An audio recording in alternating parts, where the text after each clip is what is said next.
আসছে কোরবানি ঈদে মুক্তির অপেক্ষায় থাকা শাকিব খান অভিনীত তাণ্ডব নিয়ে এরই মধ্যে তুমুল আলোচনা চলছে। সিনেমাটির টিজার ছবি নিয়ে শুরু হয়েছে হইচই।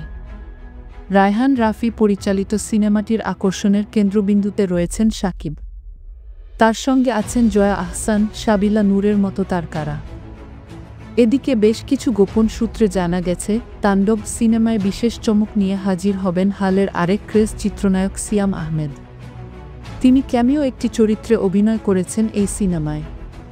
তাকে এ ছবির গল্পে দেখা যাবে খুব গুরুত্বপূর্ণ মুহূর্তে শাকিবের সঙ্গে। শুরুতে শোনা গিয়েছিল তাণ্ডব সিনেমায় শাকিব খানের সঙ্গে চমক হিসেবে থাকবেন আফরান নিশো কিংবা শরীফুল রাজ।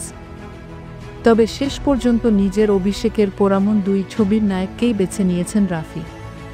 বিষয়টি গোপন রেখেই সিনেমার শুটিং হয়েছে। বর্তমানে চলছে এর এডিটিং। শিগগিরই সব কাজ শেষ করে এটি জমা পড়বে সেন্সর সার্টিফিকেটের টেবিলে। প্রযোজনা প্রতিষ্ঠান সূত্রে জানা গেছে, দেশের একটি টেলিভিশন চ্যানেলে হামলাকে কেন্দ্র করে এগিয়ে যাবে তাণ্ডব সিনেমার গল্প। যদিও এই সিনেমা নিয়ে এখনই আনুষ্ঠানিক কোনো মন্তব্য করতে চান না সিনেমাটির সঙ্গে সংশ্লিষ্টরা।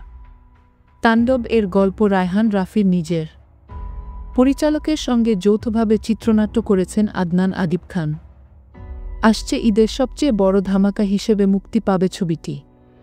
প্রায় ১৫০ শতাধিক প্রেক্ষাগৃহকে টার্গেট করে মুক্তির পরিকল্পনা চলছে।